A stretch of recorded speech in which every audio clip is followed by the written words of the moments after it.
Good afternoon and good morning, and welcome to another episode of Before Coffee. Let's call Rog and get today's show on the road. This is my Facebook calling song. Good morning. I slept. I'm awake. Happy Tuesday. Happy Tuesday. Hey, let's get my camera on. Yeah. All right, let me Adjust yourself.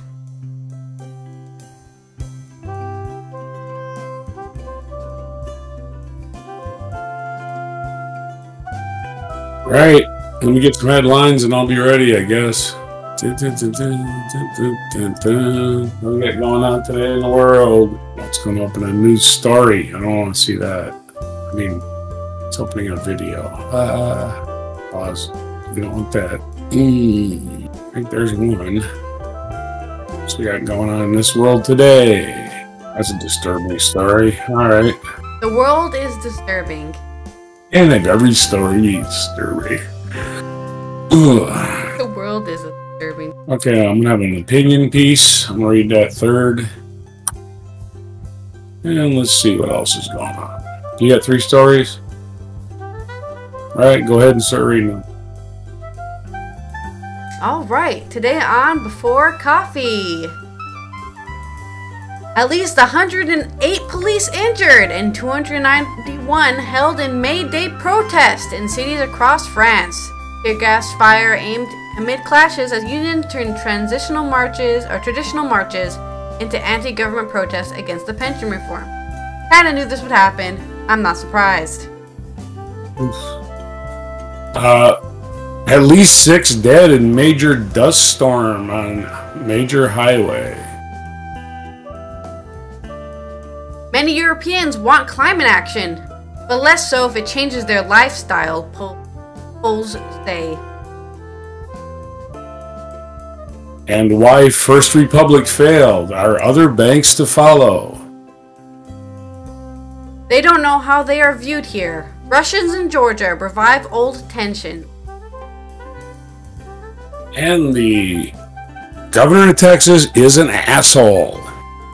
Let's count the ways.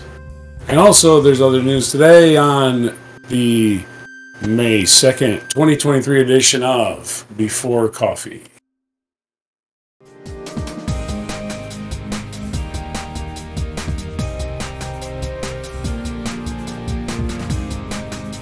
I'll be a little bit more concise.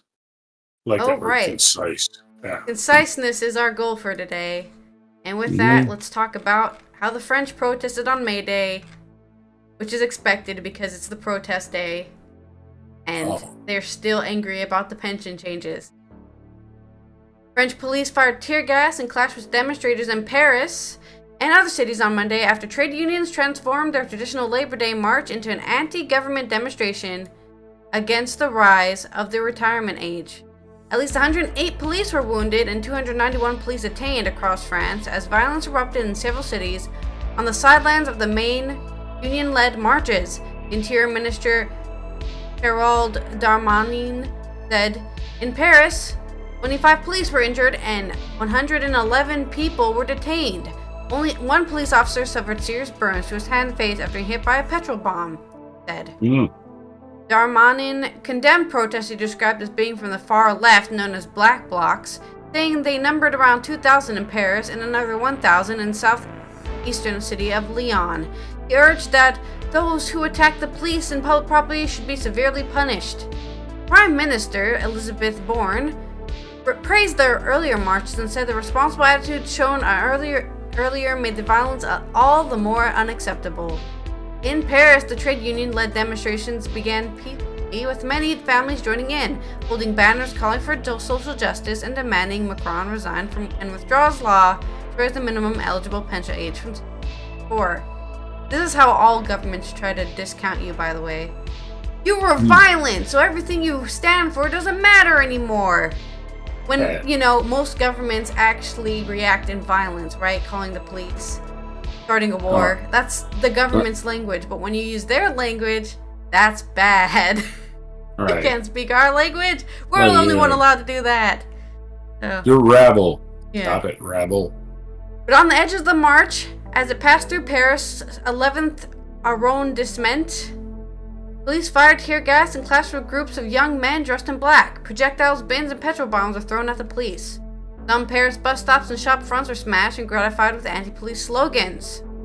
There was also unrest in Lyon, where several cars were set alight and the windows of some businesses were smashed.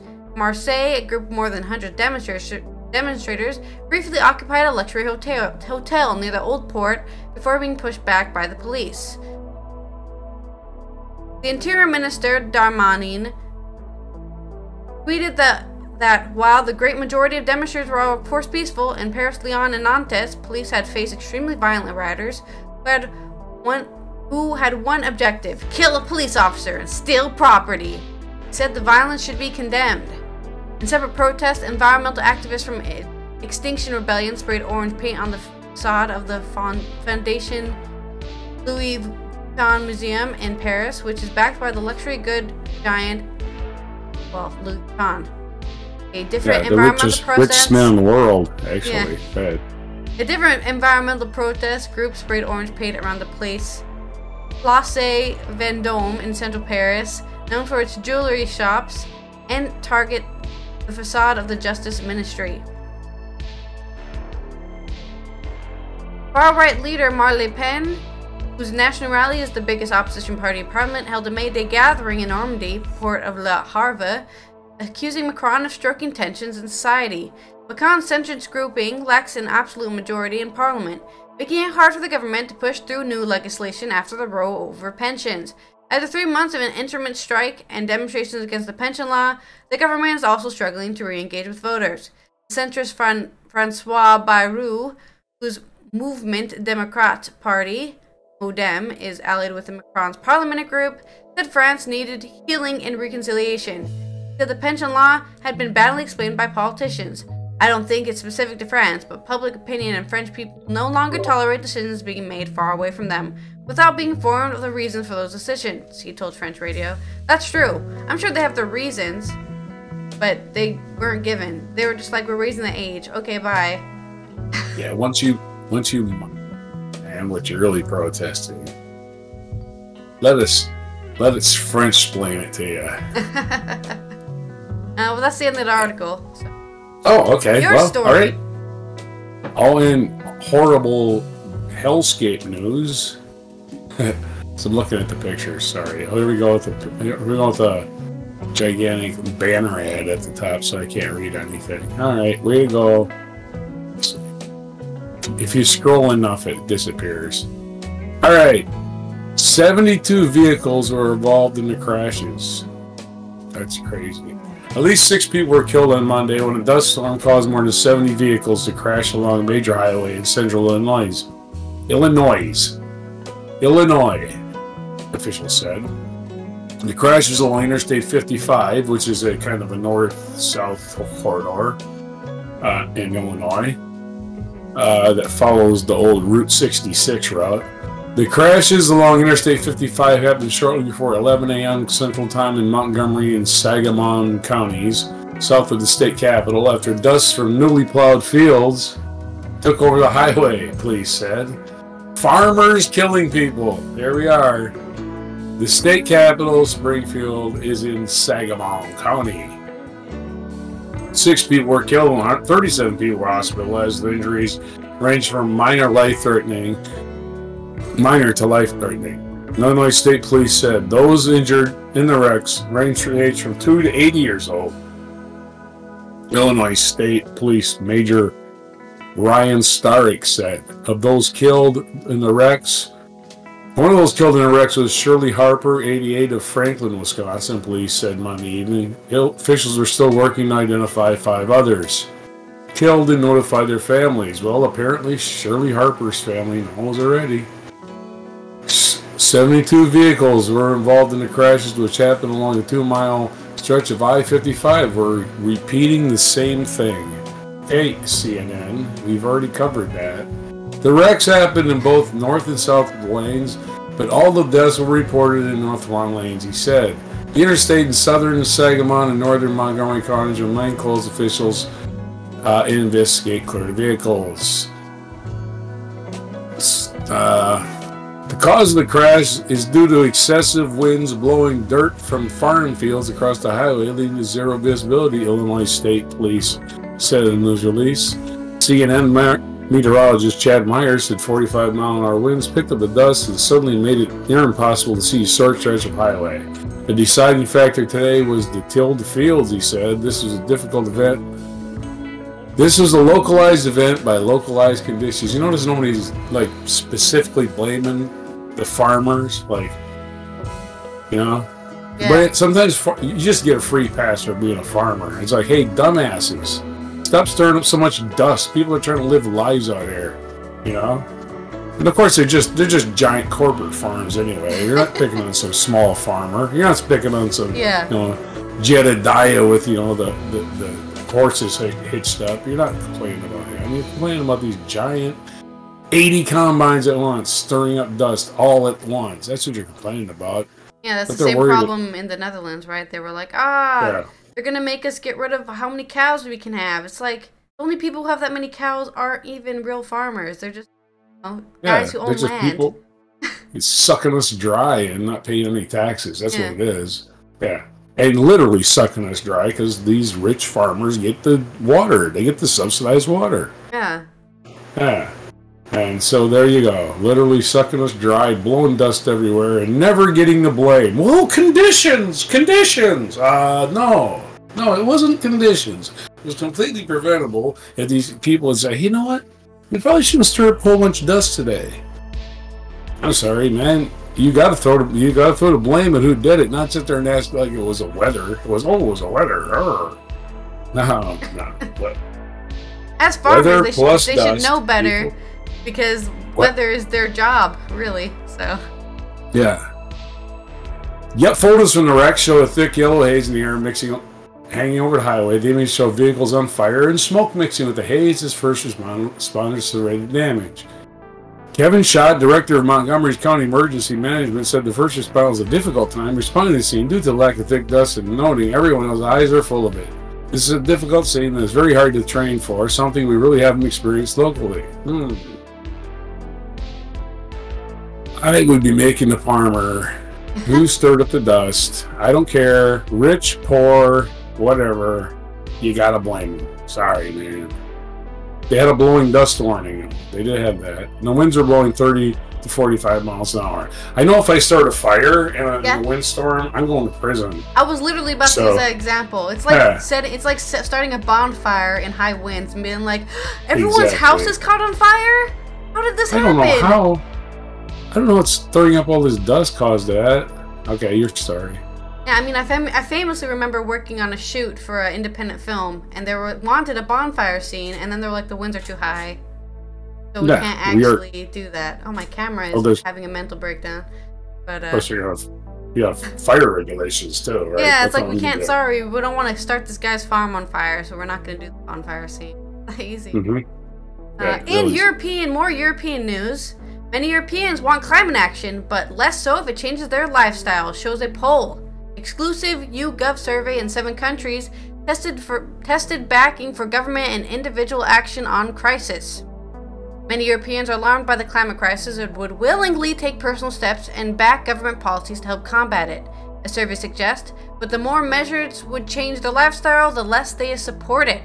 7-country YouGov survey tested backing for state-level climate action such as banning single-use plastics, scrapping fossil fuel cars, and individual initiatives including buying only second-hand clothes and giving up meat and dairy products.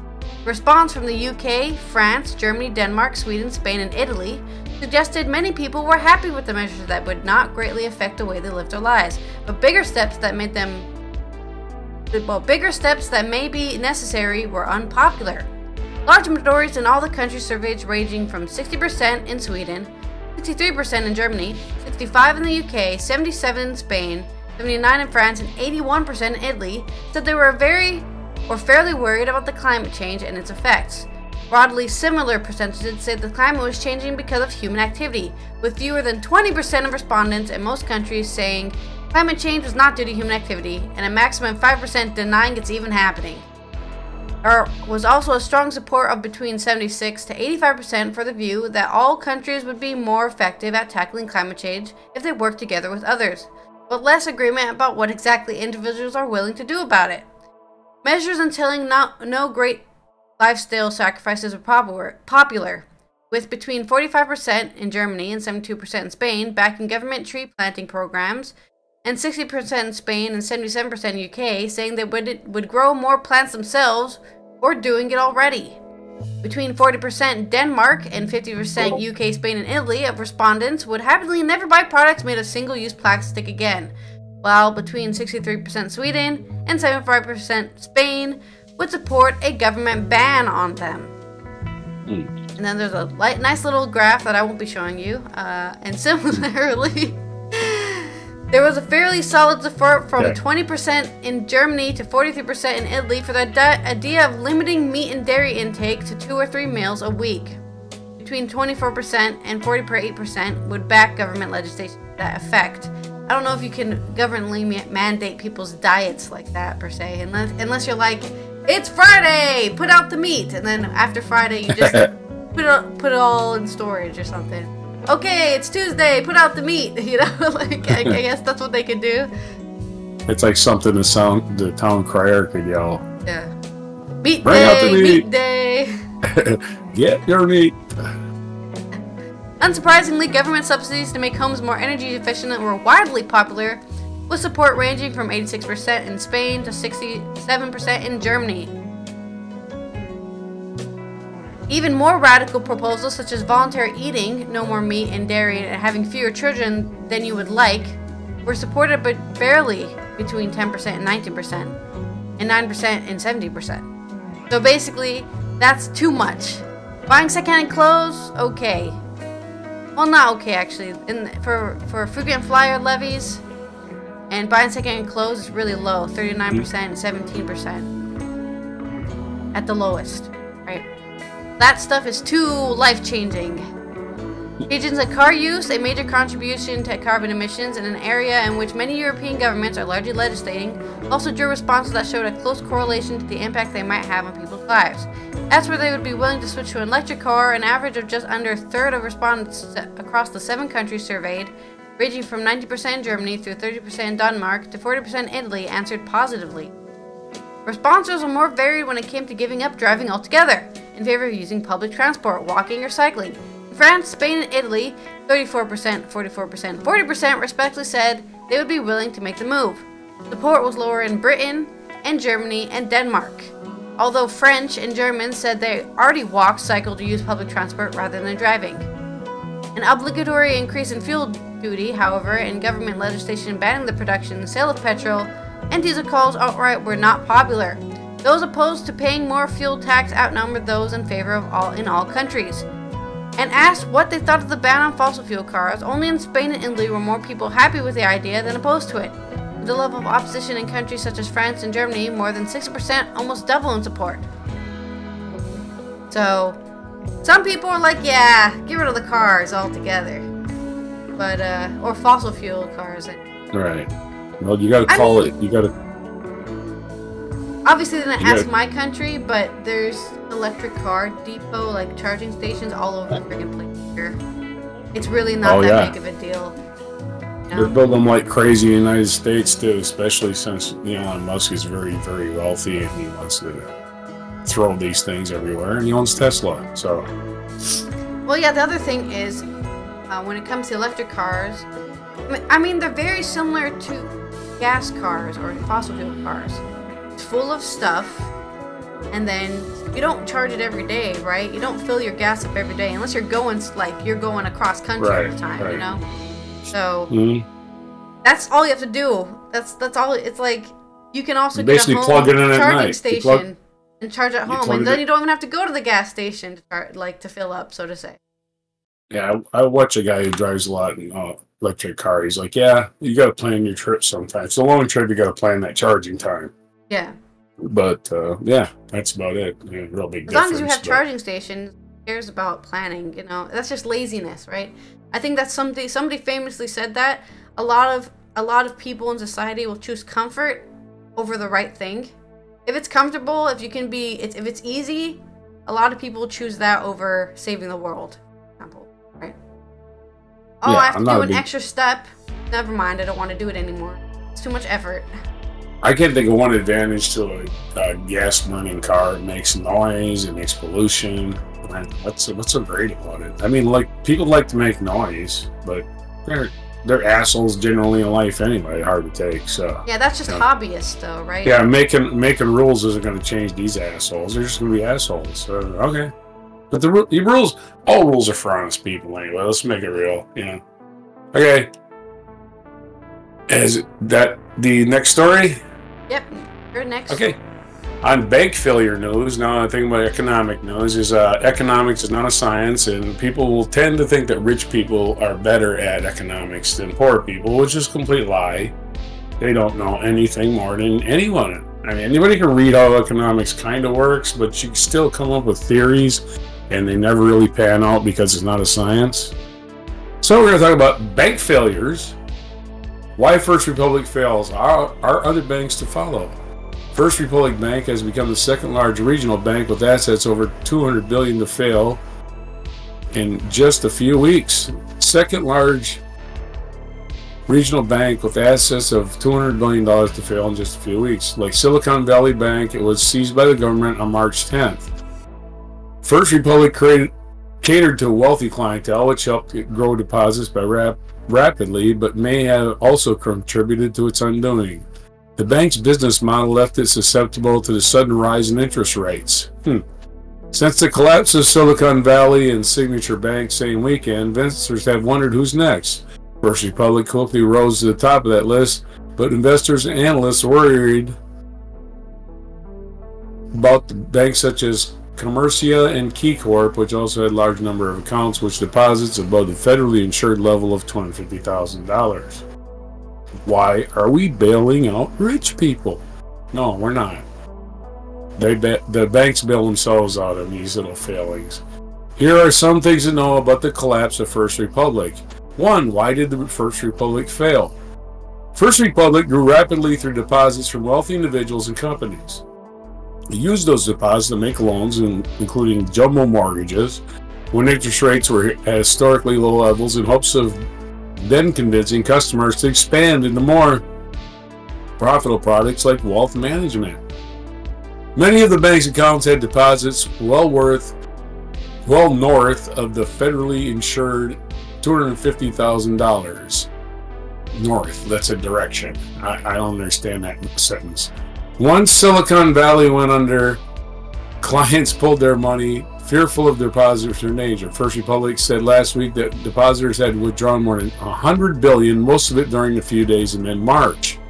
Too many First Republic customers showed their true royalties were to their own fears, wrote Timothy Coffey, an analyst for Janney Montgomery Scott. What's more, the large loans on First Republic's books dropped in value as the Federal Reserve rapidly raised interest rates last year. So if the bank tried to sell those loans to raise capital, it would do so at a loss. Similar circumstances had doomed Silicon Valley Bank. First Republic planned to sell off unprofitable assets, including low-interest mortgages that it provided to wealthy clients. It also announced plans to lay off a quarter of the workforce, which totaled about 7,200 employees in late 2022.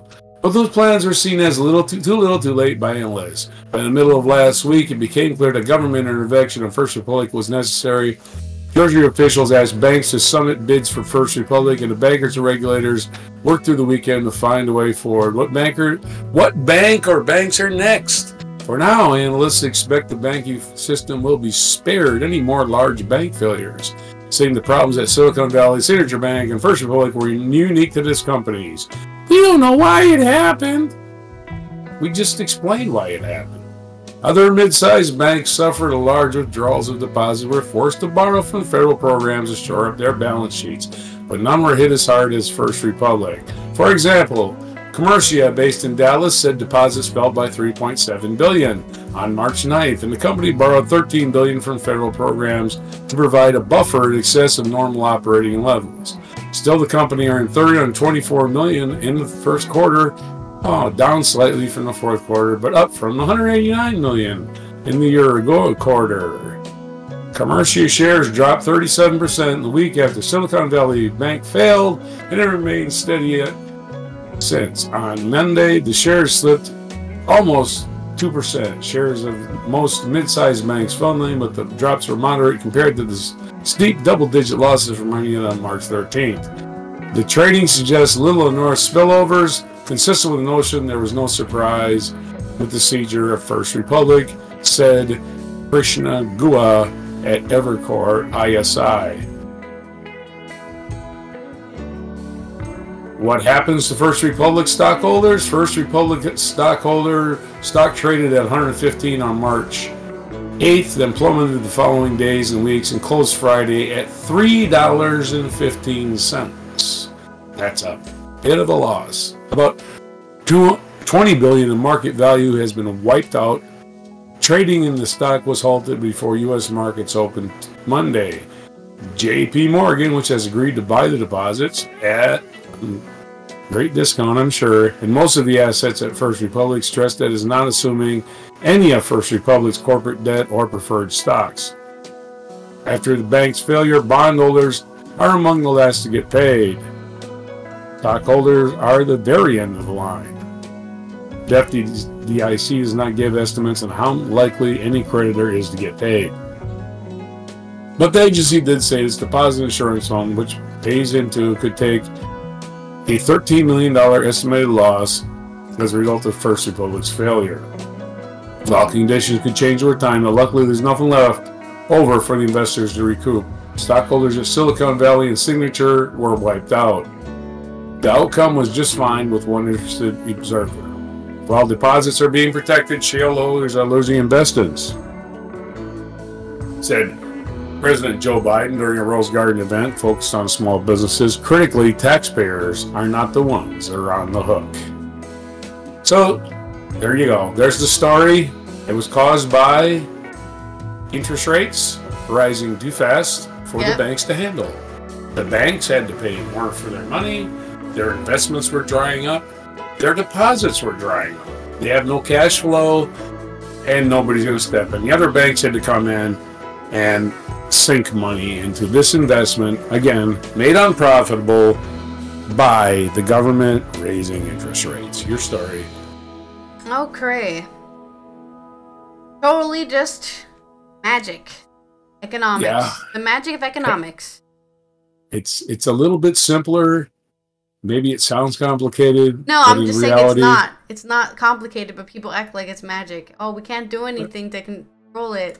Oh, I guess this. Oh, I'll say, yeah.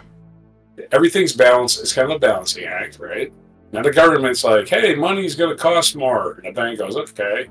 Now we got to find some place to invest this money that we still have. And, oh shit! Everybody's taking their money from our bank. Because of bank failures. Now we have no money to invest. Oh, the interest rate just went up again. Ah! So yeah, that's what happened to them. All right. In Russia, Georgia news, as midnight approached, Russians in Georgia are reviving old tensions. As midnight approached on a recent Saturday evening in Tbilisi, the animated chatter and joyous shouting of the city's central Rustaveli Avenue was almost all taking place in Russian.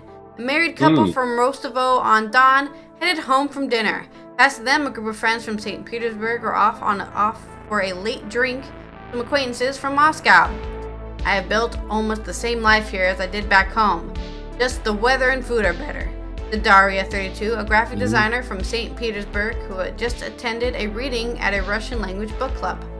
Daria, who is one of the 100,000 Russians to have fled their homeland since Vladimir Putin launched his full-scale invasion of Ukraine last year, escaping intensifying repression at home, and for men, the prospect of being a conscripted.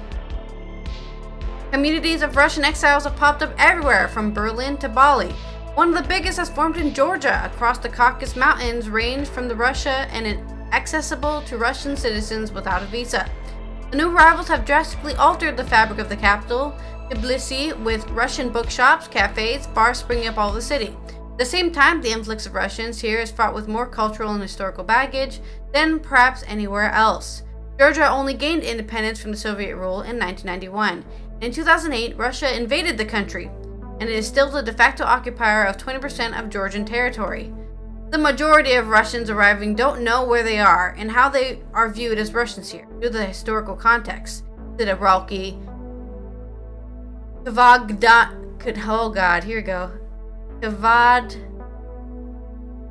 Jani of Sovlab, an NGO devoted to rethinking Georgia's Soviet past, said many Russians have a stereotypical post-colonial view of Georgians, drawn from the Soviet portrayals of the nation as a sultry land of dances, exotic taste, and lazy people. Many older Georgians are happy to speak to Russians and remember elements of the Soviet past fondly, particularly the figure of Joseph Stalin, originally from Georgia. But the younger generation often have a different view. When the first influx of Russians came last spring, the owners of the Dana bar in central Tbilisi became irritated that some Russian visitors took umbrage at being ordered to speak English instead of Russian, or began defending Russia's war in Ukraine. Dude, you left the country to escape the war, and then you're like, oh, but it's good that we're doing it though. Shut up. Like, really? You're exiling yourself from a country over a war, and you still side with the war? You should have just stayed there then if you loved it so much. They're probably afraid of getting gassed by Putin, so they say the right things. In response, the bar asked Russian guests to register for a visa in advance online by filling in a form that requires them to agree with a number of statements condemning Putin and Russia's expansion foreign policy. Passports are checked at their entrance, and Russians are denied entry if they have not filled out their visa form. That's mostly a safety concern, right? As a private business, they don't need Russians, pro-Russia Russians going, yeah, Putin's great, like, and then a bunch of Georgians in the bar being like, excuse me, and then you start a fight, and then your bar is destroyed. Yeah. I think it makes sense as a private business to be like, yeah, you need to make sure that you're not going to be causing some trouble in my establishment, or you're not coming in. Yeah. That's their prerogative as business owners. Check your politics at the door. For Lapari, the ideal situation would be that no Russians at all lived in Georgia, at least while the conflict in Ukraine continues. I find it really offensive when they're having a good time. Every time we hear them having loud conversation in Russian, we just want to throw them into the river. We don't do that, but that's what we're doing in our hearts. What a nice way to freaking say that you want to get rid of all the Russians. Such sentiments sound like a kind of xenophobic rhetoric that often greets large movements of migrants and refugees anywhere. However, many in Georgia feel that, given the historical baggage between the two countries, they are not obliged to be charitable to the new arrivals. While the first Russians who arrived in last spring tended to be politically active and opposition-minded, people who came after the mobilization were often less politically aware. Also, like, think about, like, they saw getting the black a bunch of eyes. Native Americans and like, oh, let's make a town right next to the reservation. That's not good. It's a bunch of people who don't know that, oh, this is our land now. Like, oh, this is what the Russians are doing, right? When are these Russians gonna become, right? This is what the Georgians are thinking, right? When are these Russians gonna become just residents? And then suddenly Russian, like, you know, Putin's gonna be like, there's a large Russian population in Georgia. Yeah. We better go conquer it. Well, yeah, there's a whole bunch of Russians Russians in Georgia. You must protect them at all costs because of whatever reason. Who knows? Sorry. I'm going to skip ahead to the end, which is just, not all Georgians begrudge the new arrivals. These people are refugees running away from war. It's a moral obligation to let people run away from murder. We are also taking away people from the battlefield in Ukraine, said the president of Georgia. Said ex-president of Georgia, who was president between 2013 and 2018. But for others, the fear of creeping Russification of society 3 decades after Georgia regained its independence feels like an existential threat. To us, all Russians are soldiers, whether they're carrying guns or whether they're carrying their money and soft power. Just by being here, they bring us more dependency on Russia. We suffered a lot to free ourselves from Russian dependency, and now it's coming back. Dun dun dun. Well, I hope Georgia is able to spurn off Russian invasion, I guess. I mean, it's not fair to the people, right? they just happen to live in a country that is Russia. A lot of those people didn't, you know, oh boy, I really want to have a dictator as a president, you know. But they need to keep their politics too. Thank you very much for not, you know, for being kind to us. Thanks for not throwing me into the river. Boy, it wasn't for you Georgians, we would have won this war with Ukraine and their naked aggression by now. You know? Yeah, exactly. What? Did you see our comments, by the way? We had a comment the other day. It was obviously. Are we gonna have to start doing comment review? Well, no, I did a comment. You got to read my response. I'm not gonna tell you till you hear. But they were criticizing, I guess, our take on Russian aggression. Oh yeah. And saying that Crimea wanted self-determination, and my response was, "Oh, is Putin allowing them self-determination? Is that what he's doing?" Oh, okay. His land grab was all about Crimea's self-determination. Okay, I'll accept that opinion. I don't live there. You seem like nice people, but you might want to do a little bit more research. There you go. Don't ridicule his comment. I like. No, that was the one you're talking about. That's all I'm saying. I like it. I like the comment. It invites debate. All right. So now on to assholes in a wheelchair. If you meet anybody in a wheelchair, you just like, you know, somebody probably just pushed them off a cliff. It'd be okay. That guy is the governor of Texas, Greg Abbott. Texas governor calling a slaughtered family illegal immigrants isn't true conservatism. It's a play to win GOP's jerk primary. Yep. This is from the Daily Beast writer. His opinion, not mine, but it probably will line up with mine. This is Matt Lewis. 2 decades after Texas Governor George W. Bush was elected president on the compassionate conservative platform, Texas Governor Greg Abbott is going out of his way to stress uncompassionate conservatism. The latest and arguably the lowest example occurred on Sunday when Abbott described a slaughtered family of 5 as illegal immigrants. It should be noted that at least one of the victims may have been a permanent U.S. resident. That's in parentheses. By stressing the citizenship status of the victims, Abbott, who was announcing a $50,000 reward for information about the alleged gunmen, seemed to be suggesting that their families didn't matter as much as the lives of real Americans. As Shannon Watts, former founder of Moms Demand Action, tweeted, "It felt like an attempt to dehumanize the victims," which is exactly what it was. In case you missed the story, the details are important. On Friday, a family of 5, including an 8-year-old boy, was massacred execution style. The shootings reportedly occurred after the victims asked a neighbor to quit firing his AR-15 in the front yard because it was keeping their baby awake. Yeah, I'm an asshole. I'm the asshole. They still haven't caught this cocksucker, by the way. He's on the loose. Oh, wow, really? He's a. I'll give his name. Yeah, well then he knows he did something wrong, right? Because he's ran for it. Well, I said I mentioned the $50,000 reward is still out there. People do evil things, but you might expect a liquor. According to the police, the neighbor had been drinking and said, "I'll do what I want in my front yard." AR-15. You need a fucking AR-15 for you, piece of shit. Evil people do evil things, but you might expect elected officials to respond with more humanity. Keep in mind, this isn't some fringe right-wing yahoo on the internet we're talking about. It's a governor of Texas. He's 65 years old, and according to the official website, he was also the longest-serving attorney general in Texas history, and his wife is the granddaughter of Mexican immigrants. There is someone who clearly ought to know better. What is more, it's not like Abbott made a mistake or simply misspoke. His extraneous description of the victims is written in a prepared statement and mentioned it again in a tweet, where the statement was embedded. It's worth asking why the governor in Texas was go out of his way to stress the victim's immigration status. I think there are a couple of possible answers, none of which are acceptable. The first possibility is that it was a strategic and partisan. Issues have built-in skews. So if we're talking about mass shootings, Republicans are losing. But if you're talking about illegal immigration, Republicans are winning. Ergo, it makes sense to frame the shooting in a way that says, guns don't kill people, legal immigrants kill people.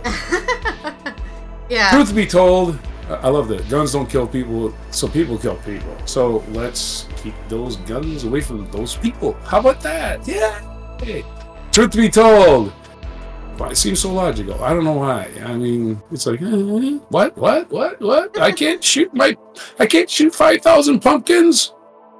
You know, that's all they do. They blow up pumpkins with their little pumpkin shooters and think it's just a sport. You know how many people are killed by bullets falling out of the sky after, like, 4th of July or New Year's or whatever? People shoot bullets in the sky and then it comes back and hits them. Yeah, what goes up must come down. Yeah. Truth be told, Abbott could have advanced this narrative more effectively by stressing the fact that the alleged shooter was an illegal immigrant. That would have been the smart thing to do, but again, you can't say somebody's guilty until proven it. He wouldn't have cared. Yeah. If it was a bunch of white people, he would have said it. Now, maybe a morally bankrupt person would put political ambition and have decency at time of this. But the truth is, Abbott merely is responding to the same invectives that have led so many modern Republicans to act like jerks. This is a symptomatic problem. Ideally, political leaders would authentically be compassionate. Absent that, we might hope for a culture that demands they at least act humane. Today, we have entered a much more perverse environment where Republican leaders must be mean, or at least pretend to be.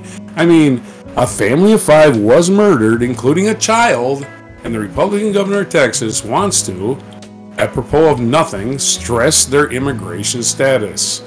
Perhaps I should be angry, but at this point I'm simply depressed. Could it be that the Republican Party is now completely and irreversibly committed to heartless culture war conservatism? Don't answer that question.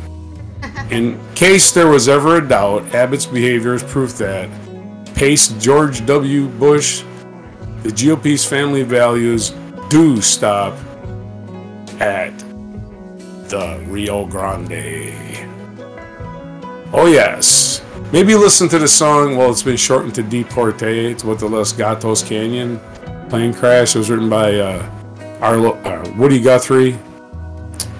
It's been it's a song about a plane crash of illegal, as they call them these days, illegal immigrant. Back then they just called them deportee, right? So a plane crash full of deportees, and that's all they called them in the paper. They weren't really people, they were deportees. You're sorry. Okay. Culture news. We're gonna talk about how the Oscars is reinventing how they're dealing with stuff. They're overhauling their rules. They're overhauling the rules after last year's Oscar controversies, being Bruckheimer, Andrea Riseborough, and Michelle Yeoh.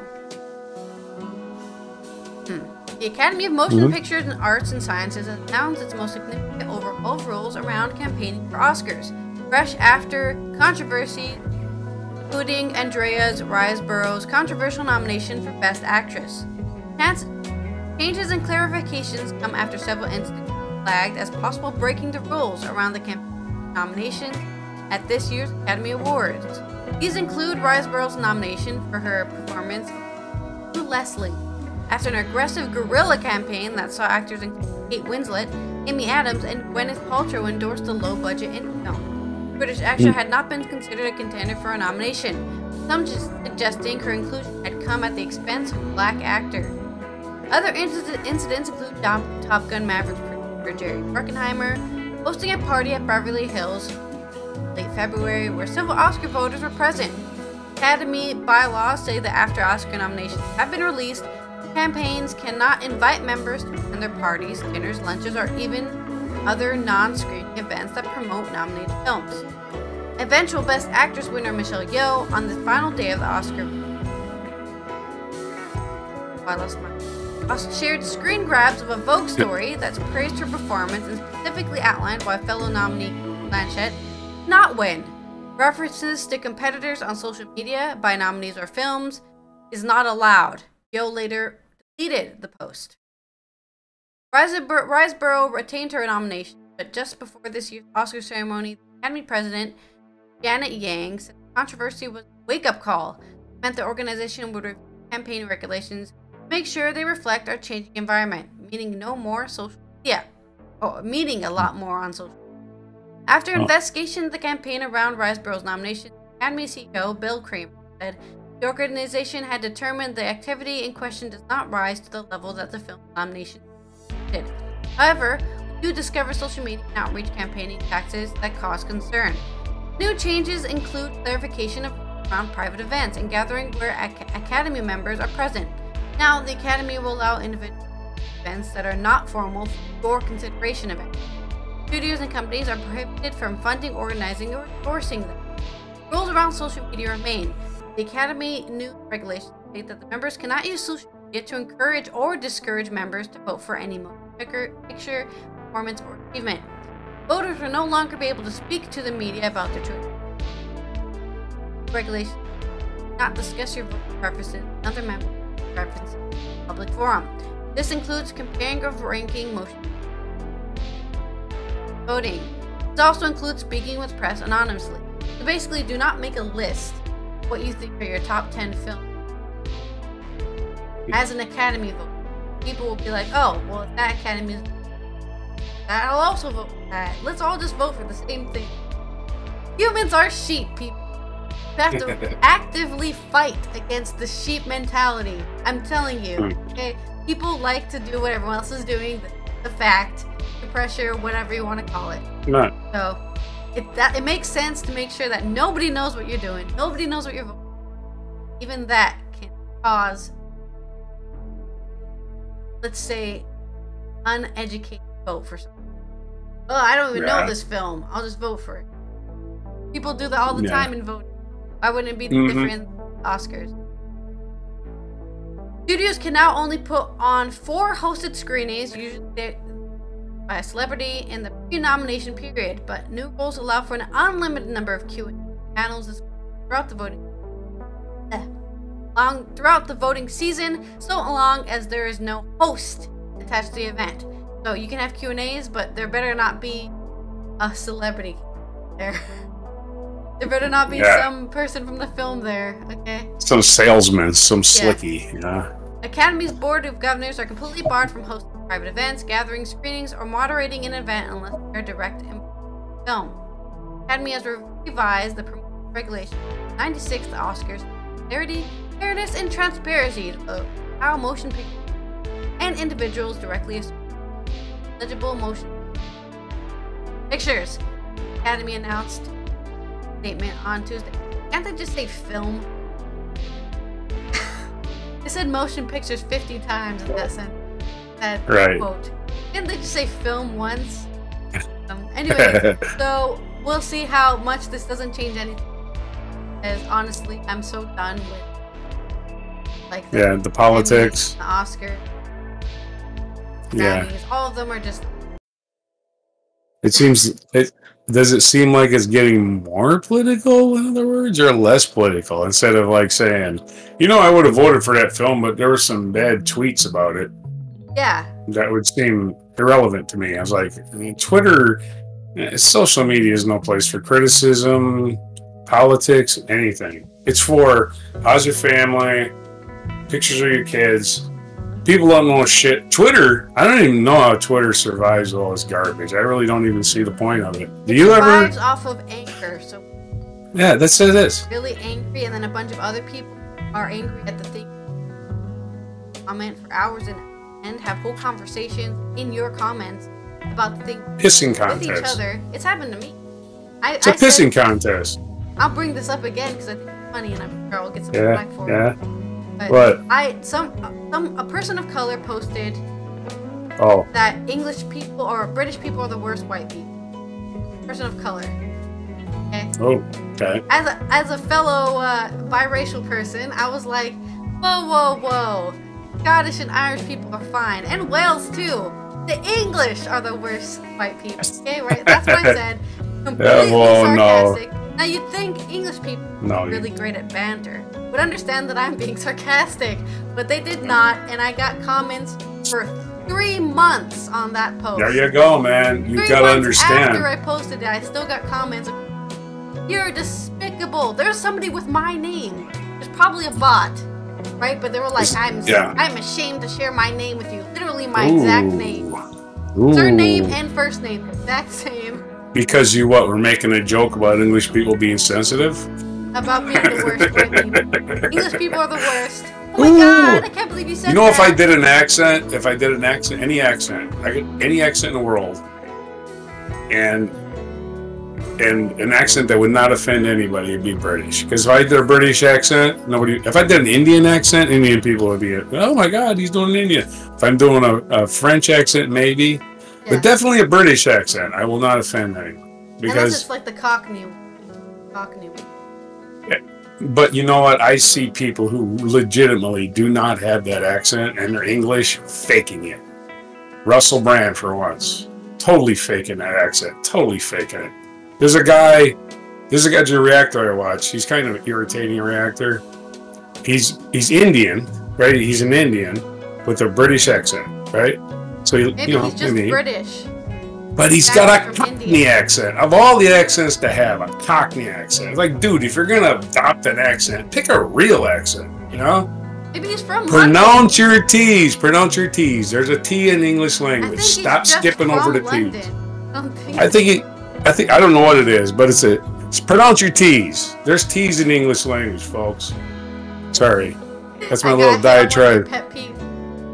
Anyways, to this day in history.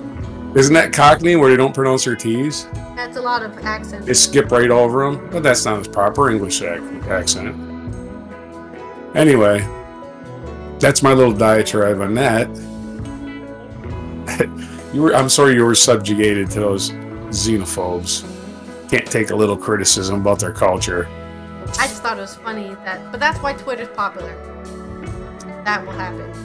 One of these days I'll do my John Cleese diatribe is from the Freemason sketch. It only takes about 30 seconds.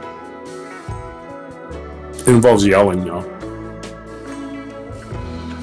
I'll do an accent a week.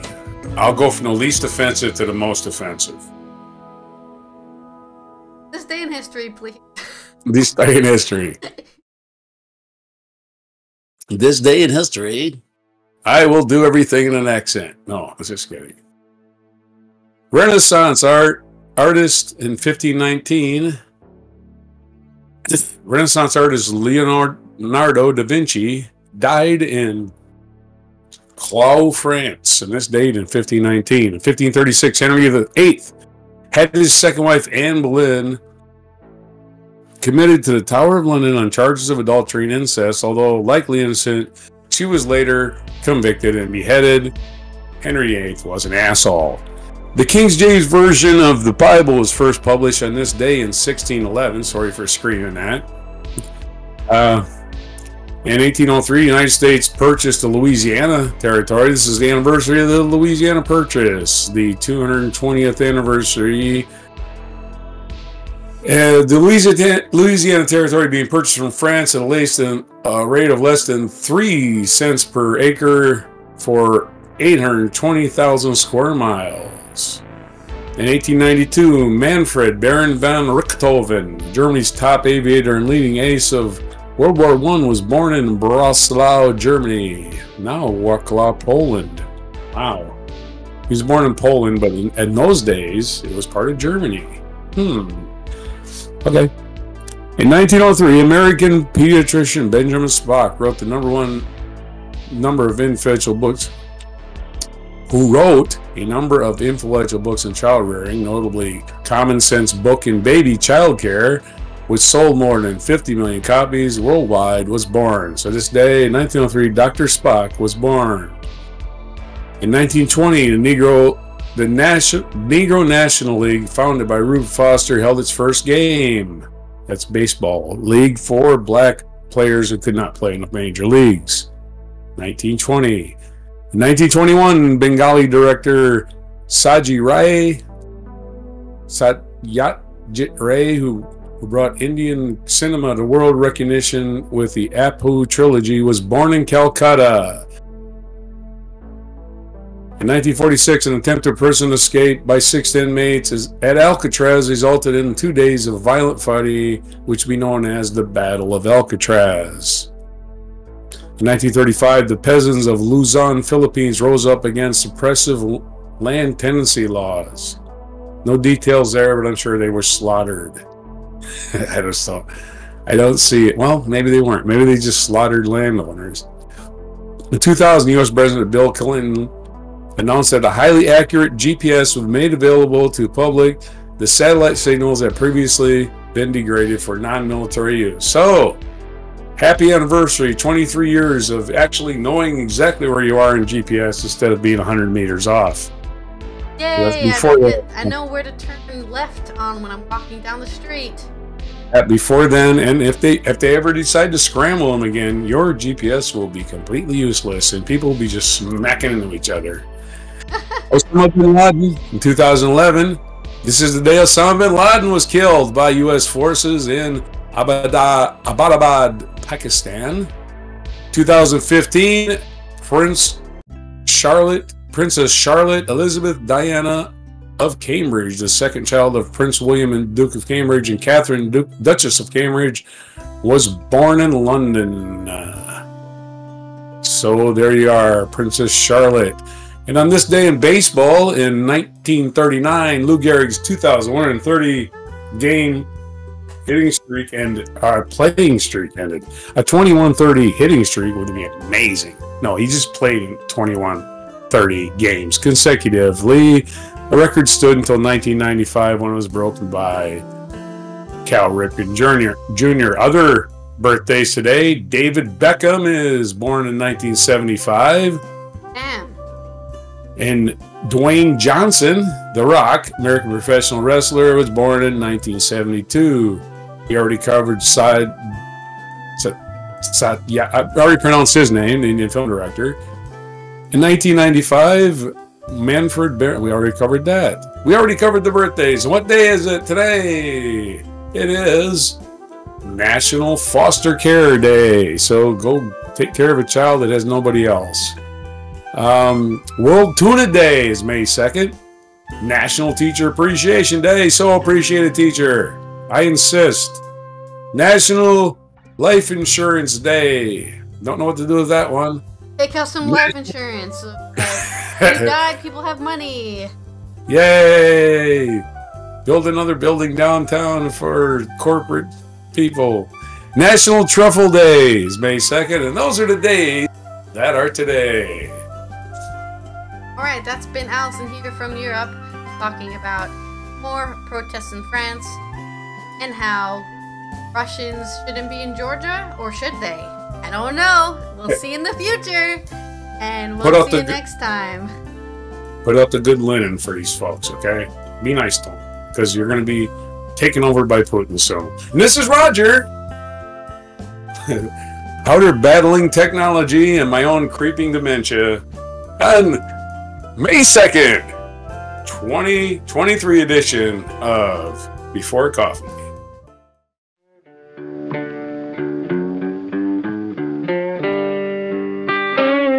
Be sure to hit the like, subscribe, and notify buttons, and follow our other channels, Toxic Alley, History of Gravy, and Scratchy Old Records.